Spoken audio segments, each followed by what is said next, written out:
కవినై కవితనై భార్యనై భర్తనై కవినై కవితనై భార్యనై భర్తనై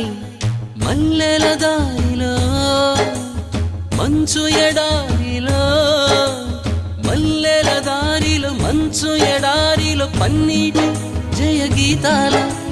కన్నీటి జలపాతాల నాతో నేను అనుగమిస్తూ నాతో నేనే రమిస్తూ